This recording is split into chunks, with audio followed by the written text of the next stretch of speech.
to not caring what people think about you is being so grounded and rooted in who you are as an individual that you can hear other people's opinions of you, but it will never impact how you feel about you. Let me explain. Aloha, welcome to my channel. If you are new here, welcome back if we've been locked in. My name is Sasha, and I want to talk today about not caring what people think about you and how to get to that place where you don't care what people think about you. First and foremost, let me start by saying this, because whenever this conversation comes up, people are like, well, duh, everybody cares what people think about them. And yes, we are humans. None of us exist in a vacuum. It is totally natural to consider and care about what people think about you. What I'm specifically talking about is not letting what people think about you and how people feel about you impact how you feel about yourself. Let it affect your self-esteem, your sense of self. That's what I'm specifically speaking to. It is totally natural. It is totally normal to care what people think about you. Like I said, we are humans. We are social creatures. None of us exist in a vacuum. In order for us to survive and even thrive, we need to be part of communities. We need to exist with one another,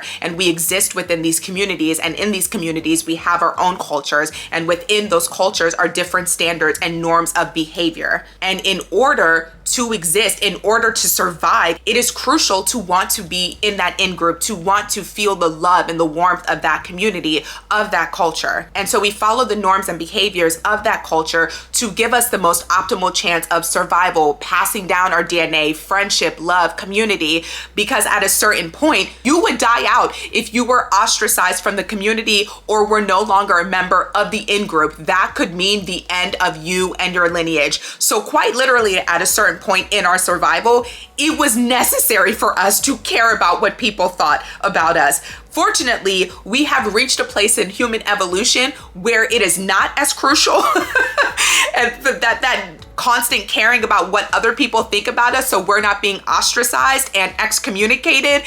It's not crucial for our survival, but we are still, again, existing in a society and in communities and within cultures that it is important for people to like you to a certain degree, to have friendship, to have love, to have community. These things are still very important. Unfortunately, the downside of what it means to be in community, to exist within certain cultures, to have those relationships with people, familial bonds, friendships, other relationships within our communities, what that comes with often is people's judgment and people projecting that judgment onto us. And that's especially the case if you have any quirks or traits that are outside of what is viewed as the norm within that community, within that culture. And it's made even worse nowadays because of the rise of social media, where we are constantly interfacing with people. We are constantly seeing people display behaviors that we may not agree with, or just existing, not even displaying behaviors in which we agree with, but they are existing and living their lives in a manner in which people disagree with. And so people take it upon themselves to constantly let you know what they think about you, for better, but more often than not, for worse, in the most abusive way possible, because somehow a screen has made a lot of people completely dehumanized, or they just don't give a F that they are talking to another human being. And we've made it so that it is so natural now to pick people apart and share caustic, critical judgments of people every single moment of every single day. And if you are not somebody who is grounded in yourself, if you are on the receiving end of this constant criticism and judgment and people's opinions, it can make you start to become obsessed with what people think about you and change how you feel about you. And that is not okay. And that's what I want to talk about today. I want to get you to a place where you are no longer impacted by people's opinions to the point where you feel like you have to change something about you, or that you're not good enough just the way that you are. As someone who grew up in a family where I was the black sheep, and in many ways I am still the black sheep of my family, I feel like I am very qualified. Very qualified to talk about this. At a very young age, I think I developed a strong sense of self and the ability to withstand that pressure to conform or to shrink under the weight of people's judgments and constant opinions about everything they thought that was wrong with me, every single way that I could improve, every single way I wasn't like my sisters or somebody else that I was constantly being compared to. Growing up with that background, you know, of being the black sheep in my family and having to learn and develop that sense of self from a very young age. Fast forward to people sending me threads about people talking about me on Reddit and, you know, or ClassPass, which we'll talk about later. But, you know, me not being fazed about it or not letting it impact how I felt about myself at all. It really it really honestly comes down to being so grounded and rooted in who you are as a person, because there's nothing anybody can tell me about me. I like me. I think I'm a very fantastic and wonderful person. I'm fun to be around. I'm easy to love. I'm easy to be around. People like me. People love me. And if you don't like me, if you don't love me, then I'm sorry for you. Like, you're missing out on a wonderful person. Like, I'm a good person. I care about people. I'm empathetic. Like, I am a great person. I like who I am. And there is nothing you can tell me about me that would ever get me to change how I feel about me. And I want everybody to get to this place. And if you want to be at that place, you're going to watch the rest of this video and you're going to take notes. And then you're going to go do your homework and do the work, because this did not come easy. This is 30 something years in the making. And it's something that I learn and I relearn, and I got to tell myself these things constantly. But to get to that place where you're so settled with who you are as a person, I am telling you, it is freaking priceless. One of the first things that I learned on my journey to get here is really understanding that when people share their thoughts, feelings, and opinions about you, it is coming from a place of projection. How other people feel about you, what they think about you, is never really about you. It is a projection and a reflection of them, of what's going on internally, of how they see the world, of how they view the world, of how they understand the world. And once you really start to understand that, you will really move so differently and learn to be unfazed by people's opinions, thoughts, and feelings of you, because you will understand it is 110% a projection. So often it has nothing to do with you and everything to do with how they feel about themselves and what they have going on internally. Before I was on YouTube, Instagram, TikTok, before I was on social media in any serious capacity, I was a cycling instructor. I'm still a cycling instructor. I've been teaching for about 8 years. And I touched on this a little bit earlier, but if you've ever used the platform ClassPass, you will know that you are able to leave reviews about an instructor's class. And I think they have made it so that you cannot even book another class if you do not leave a review about the class you just took. I am on the other end of that. As an instructor, you are on the receiving end of constant scrutiny and criticism from people. I, as a cycling instructor, as a trainer, as anybody who is in any highly visible role where you are constantly interfacing with people, constantly interacting with people, you are on the receiving end of a lot of energy, and that energy always isn't going to be good. That energy that's coming at you is not always gonna be good.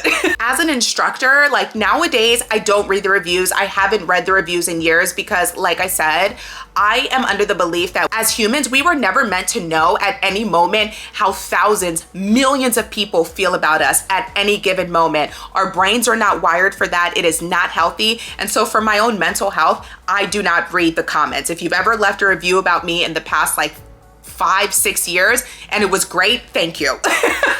I appreciate it. But if you've left a negative review about me, I haven't seen it, because for my own mental health, and I think that this is the case for a lot of other instructors, if you talk to them, they just don't read the reviews, and it's a matter of our own mental health. One of the somebody I watch on YouTube, I love her channel, Lovely T. The other day she did a video where she was like, you know, I don't read anything about me, positive or negative, and I do it for my own mental health. I completely agree with her 100%. And you may see influencers who say the same thing. I completely agree with that, and I respect that, because we were never meant to constantly be on the receiving end of so much criticism, so I don't read the reviews. But anyways, all of this to say, there was a time that I did read those reviews, and reading those reviews actually underscored what I said earlier, that it's never about you. It is often a projection and a reflection of how people feel about themselves and what they have going on internally. Because for every negative review that I read about myself, every hateful review, every sexist review, every unkind review, every review about my size, every negative critical review, it was never about me. It was always about them and what they had going on and their own projections of me. For example, I didn't like the music. Sorry, like there are other instructors who play a variety of different music. Please go to their classes. They may be better suited for you. Oh, I showed up late and nobody helped me set up my bike. You know, I will do my best to help you set up your bike in that room. But if it's your first time in class, please come 15 minutes early. We tell you to come 15 minutes early, and somebody from the front desk will help you set up your bike if you communicate that it's your first time here. So did you communicate with anybody, myself or the front desk, that it was your first time here? Like, come on, Shelly.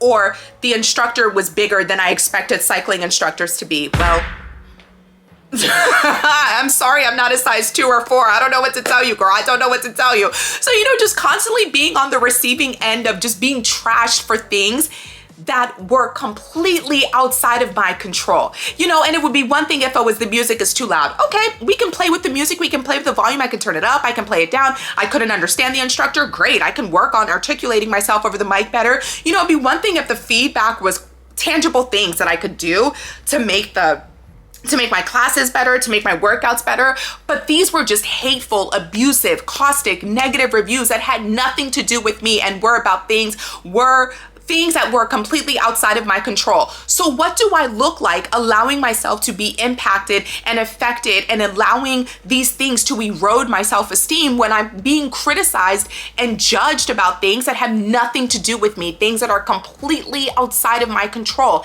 And on top of that, you're leaving these things anonymously. Like, I don't know who you are. Why should I take you seriously? Like, it would be completely different if somebody came up to me and shared their feelings, because I always take that like if you, and this is why I also never respond or react negatively to any drive-by hateful comment anybody says on social media, because it's like you're here under a ghost name, under a fake name, no profile, you know, fake page. Like, why would I care about what you have to say when you don't even have the courage to make yourself known and share your thoughts and feelings about me with your real identity? When I am coming to you and I'm showing up authentically with my identity, you want to make me feel bad because you think your opinion should matter to me? Like, it's crazy to me. So all of this to say, like, being a cycling instructor, it has helped me not only develop a thicker skin, but also become even more grounded in myself, because I know the things that I do well. I know the things that I can improve upon, but there is nothing you can tell me about me that I don't already know. There's nothing new to me. And I do believe that we should be in a space where we're constantly learning. But so this is why I say when it comes to feedback, like I'm a big person on feedback, but also receiving feedback, you got to take the meat and leave the bones. And you got to learn that for yourself, you know, that level of discernment with, okay, if somebody's coming to me and they're sharing a point of feedback and it may be a point of criticism, what can I take from this? How can I learn? How can I grow? And if it's not something that's if it's not something that's going to help you grow or learn, but simply a matter of somebody's opinion, girl, bye. You can keep it. You can keep it. Becoming a cycling instructor, it really helped me become really grounded and rooted in who I am as an individual, because it also involves putting yourself out there. You have to completely uproot yourself and get out of your comfort zone. You are standing, you are on a pedestal out in front of people. All of these people are looking at you. You are in control of this room. You don't know how people are receiving you. You have to get so uncomfortable. And I remember my first couple of classes, I don't even recognize me because that girl was so scared, was so unsure of herself. But as I get more years under my belt, it has helped me become so grounded because I got uncomfortable. As I'm sitting here telling you how to become grounded in yourself, I'm gonna tell you something that is the exact opposite of that. In order to become grounded and rooted in who you are, you have to first uproot yourself. You have to completely get uncomfortable Get outside of your comfort zone. And I know that is so cliche, but I am telling you the only way you're going to grow, the only way you're going to learn, the only way you're going to be comfortable with who you are in the face of constant criticism or backlash is to completely uproot yourself and get out of your comfort zone. Doing things that are constantly challenging you and constantly making you uncomfortable is going to ignite that fear in you, and it's going to get you outside of that comfort zone. It's going to make you scared. And that is one of the best feelings in the world. When you are scared, when you feel that sense of fear, you know, I don't know if you've ever heard the quote, feel the fear, but do it anyway. That is one of my favorite quotes. If something scares you, you are on the right path.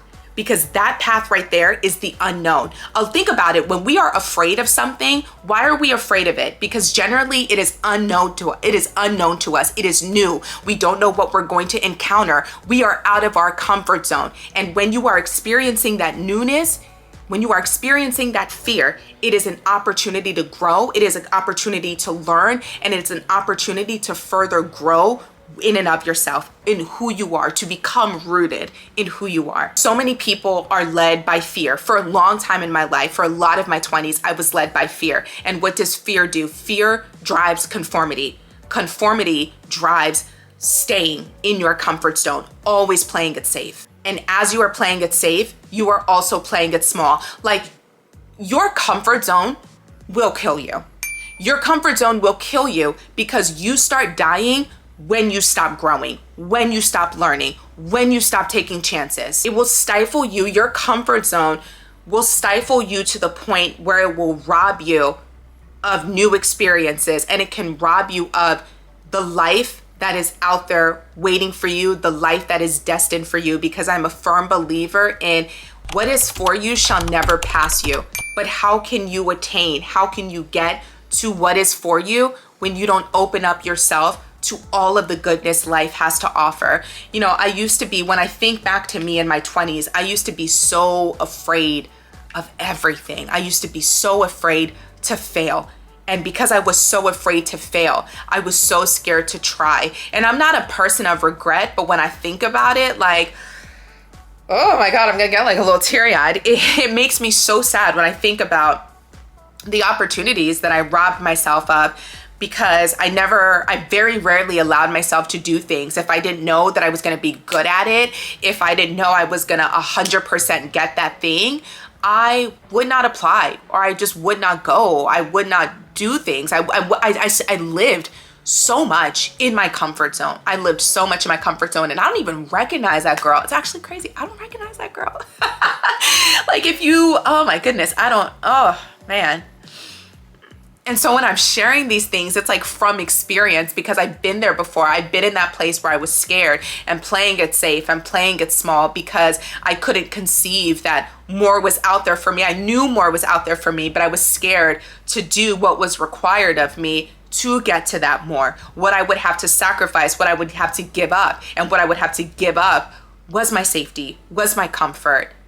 And it's never worth it. It's never worth it. I would think about something and I would see an opportunity, or I would see something that I maybe wanted to do, you know, that again, that fear coming out, like, oh, okay, this scares me. This could be exciting. This would be good. And I would immediately think about every single thing that could go wrong. And then I would just talk myself out of it. And I would just, you know, be like, oh, well, that's dumb. I don't want to do that anyway. And I do understand a lot of it comes from, you know, my upbringing, my background, being the black sheep. And like, I just got to a place where I was like tired of missing out on things. I was tired of living. I was tired of being in that comfort zone. And I just wanted to like, just live on purpose. Not just, I wanted to be a human being, you know, not a human doing everything that was expected of me and like, you know, following the scripted life TM, but actually like living and doing things that excited me and that like got me out of my comfort zone and challenged me on things that I would fail at and things that I would not be good at. Like, have you ever done aerial yoga? That is hard. It is so hard. It is so humbling. It is so humbling. I'm so bad at it. Like, but I love it because it gives me the opportunity to keep trying, to keep failing, to keep effing it up. And so like someday, hopefully I can be good at it. But if I'm not, I also have fun with it too. So, you know, like just small things like that. As I'm taking on these things, as I started trying new things and failing them and being bad at them, it helped me develop a sense of confidence to make me feel like I wasn't affected by how bad I was at these things. I wasn't affected by people's thoughts of me or people's feelings of me, because I came to know me, what I'm good at, what I'm bad at, what I like about me, how I bounce back, how I respond to failure, how I grow, how I learn, how I listen. Like, as I start to learn these things about me, as a result of failure, as a result of trying new things, it helped my confidence grow so much. It also made me like not care that I look dumb. And I feel like that's always been like a thing about me. Like, I never cared what people thought about me, in the sense that it would never stop me 110% from doing things. But if somebody would tease me and be like, oh, you look like an idiot, you look stupid, it would kind of hurt my feelings. But now I'm like, I don't care. Like, if you were in the aerial yoga class I took in LA a few months ago, I'm sorry, I look terrible. But I'm also not sorry, because I had a lot of fun. You know, Snowbay says that I don't have like an embarrassment bone in my body. And I do have an embarrassment bone in my body. I think all of us have an embarrassment bone. I just don't care, because my philosophy is always like, I'm never gonna see any of these people again. So if you see me out in public doing something, or if I'm ever bad at something, or if I'm at karaoke and I'm singing off key and I completely butchered a song, I don't care, because it's not that I don't feel embarrassment. It's that I'm not gonna let how people feel about me, or how people may feel about my bad performance, or how I show up, or I don't look a certain way, or I don't, fit a certain mold. I'm not gonna let that prevent me from having certain experiences and living my life, because I did at a certain degree and I was so unhappy. And so now that I'm at this place where I'm so grounded and rooted in myself, it's not that I don't feel a sense of embarrassment. It's just that I'm not gonna let that embarrassment stop me from living on purpose and doing the things that I want to do, and trying new experiences and failing at things. It's not gonna stop me from putting myself out there. Something I always say is, what's the worst somebody can say is no. So I put myself out there, I ask for something, I pitch myself to a brand, they never answer me back. Okay, that's the worst that can happen. It's happened a million times. I send out an email, I apply for a job, it's a no. Okay, I applied to be a soul cycle instructor 3 times, I'm not embarrassed about that. That's something that I will say, and it never stops me from trying anything, because the worst people can say is no, but the best thing that they can say is yes. And because I just put myself out there constantly, it has opened me up to certain opportunities that I wouldn't have gotten otherwise. It's put me in certain rooms with certain people and certain options, and certain opportunities I would have never gotten if I never put myself out there, if I was afraid of that no, if I was afraid to fail, if I was afraid of what people would think about me or what people would say about me. Also, shout out to the good hair day we're having. Like, y'all see the material? Anyway, though, I will never understand people, standing on the wall and making fun of people for simply showing up and having a good time, and not just being afraid to live and be and move because of what people are going to say about them, and what people are going to think, or somebody's watching them, or somebody's recording them. Like, it is so crazy to me how you can go out to certain places, go to bars and go to clubs, and nobody's dancing anymore, because people are, so afraid that they're going to be just having a good time, and they're going to turn around and somebody's going to be filming them to put on social media, talking about, oh, they look so dumb. Can you imagine dancing at a bar, at a club? Like, what? Please. Like, it's so crazy to me when people make fun of like influencers, like, oh, I can't believe she would set up her camera and take pictures out there. But then those same people are wondering why they don't have certain opportunities, or how influencers are getting paid so much money. It's because people are putting themselves out there, and yes, it is scary to put themselves out there, but because they're putting themselves out there, because they're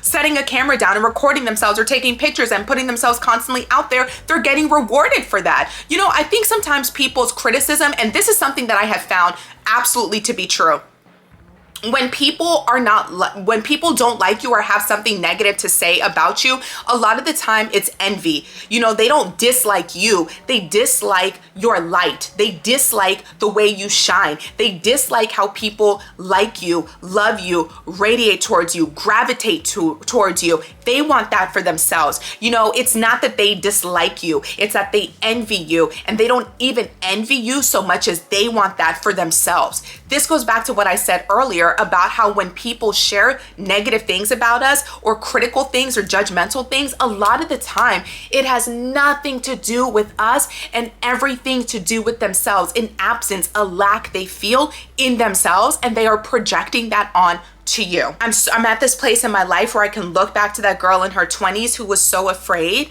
and while it doesn't fill me with, I'm not a big person of regret. I don't believe in regret. So I don't look back on that girl and I'm not regretful for the things that I miss. I'm just so happy that I didn't stay in that place, that my desire to live as my fullest and authentic self won over my desire to conform and stay small and play it small in order for people to be comfortable around me, in order for people to like me, when a lot of these people don't even like themselves. You see somebody that's like super critical, super judgmental, super hateful, you think that person likes themselves? How can you like yourself when you're constantly showing up with all this negative, trashy energy, ready to judge somebody for simply existing? Like when I see people like that, I don't even want that person to like me. It's like, please go away. Like you gotta work on you. And I'm telling you, like, I don't recognize that girl in my 20s, but I think that we all need to experience that. Yeah, like, you know, a lot of us experience that place of, you know, scarcity mentality where we're playing it small and playing it safe because we are in a society that is very critical, that is very judgmental of people that step outside of that boundary, that step out of that norm. But the only way you can get to your actualized fullest self is living on purpose. The only way you can live on purpose is doing things that are outside of your comfort zone, existing outside of your comfort zone, taking chances, putting yourself in places where you may not always feel the most comfortable, failing and not letting it stop you from trying again. You know, you fall 9 times, you get up 10. And it's work to get there. Like I said, this is something that has been over 3 decades in the making. You constantly have to work at it. You constantly have to work out getting outside of your comfort zone. It's not an easy place to get to, like this feeling of being rooted in yourself and grounded in yourself and not allowing yourself to be impacted by the weight of other people's thoughts, feelings, and opinions. It requires work. And I think that's why there are so few people like that. That is such a rare place to get to, because it does require work and it's not easy. And so often in our life as humans, we are wired to take the path of least resistance, you know? So it is a lot easier to conform. It is a lot easier to play it safe. It's a lot easier to play it small. But being in that space, it's not really living. It's not a full existence, and it does not allow you to know and actualize yourself, to get comfortable with yourself, to get grounded with yourself, and to just have full experiences. But not just have full experiences, but to no longer let fear win. Like to really and fully step outside of that scarcity mentality and live in abundance. And not just live, but thrive. And I feel like I did not start to thrive until I really and truly, genuinely stopped caring about what people thought in a manner in which I allowed it to impact how I felt about me. The minute I stopped letting how people feel about me impact how I felt about me, I genuinely feel like I just like flipped a switch. I flipped a switch and life took on an entirely different form.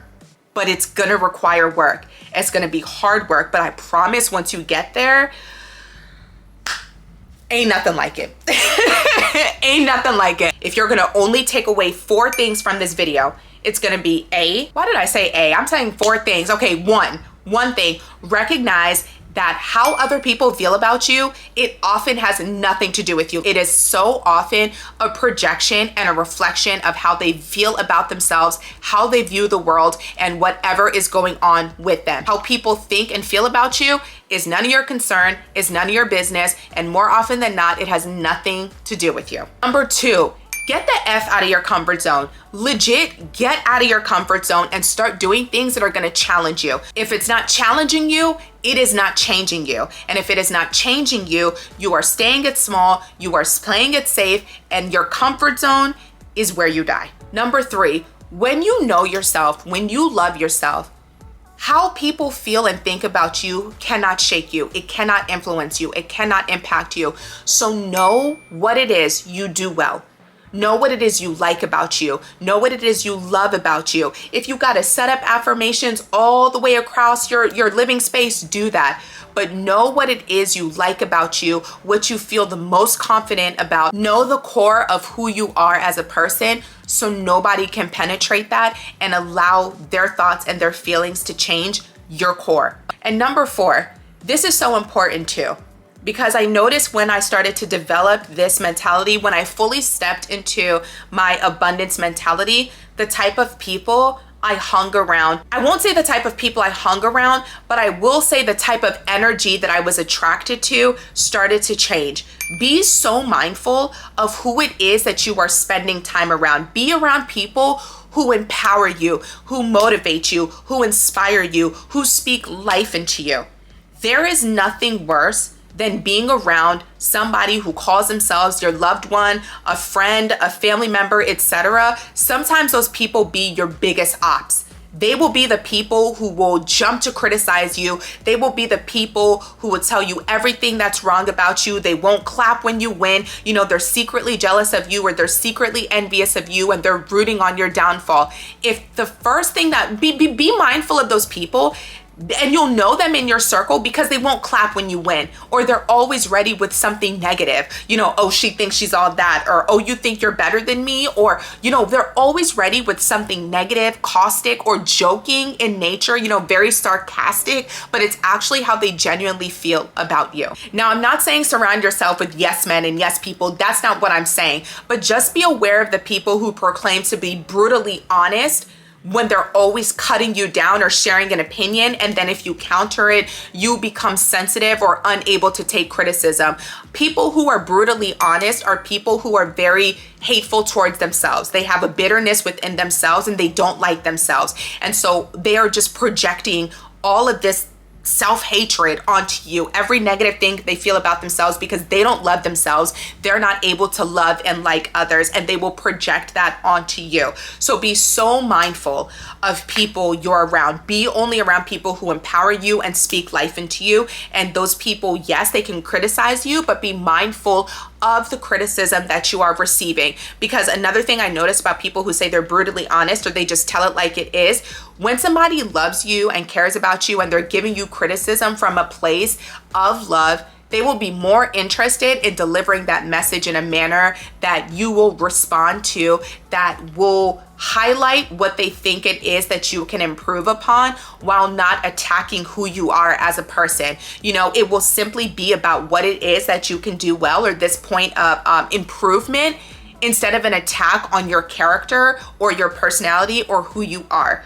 They're more interested that you receive the message instead of getting the message out there. With brutally honest people, they don't care about their tact. They don't care about their delivery. They don't care about you receiving the message. They don't care if it's going to hurt you or not. It is just more important for them to say what they need to say. And that is people you do not need to be around. So be mindful of the energy that you have in your life, because you attract what you are. So when you start to develop this sense of confidence and this sense of you're just unfuckwithable, your energy will start to be different. And honestly, your energy will start to repel these people, and they will generally remove themselves from your life. And like I said, unfortunately, people in your life like that, that constant criticism will come from people that are unfortunately the closest to us.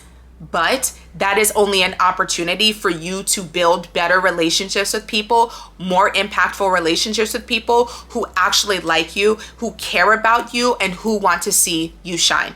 So that is your homework. Those 4 points. Learn them, master them, practice them in your daily life, and get the F out of your comfort zone. Do something today, do something this week that makes you uncomfortable, and keep doing it. Do something that you're not good at. Do something that you risk failing at. Put yourself out there. It is uncomfortable, but that's the only way you're gonna grow and come to this place where you are so confident, so grounded, and so rooted in who you are as a person. I genuinely hope this helps. Drop down in the comments and let me know if you have any questions. If you want a part 2 to this video, I am happy to do so. Don't forget to like and subscribe. And until next time, peace out.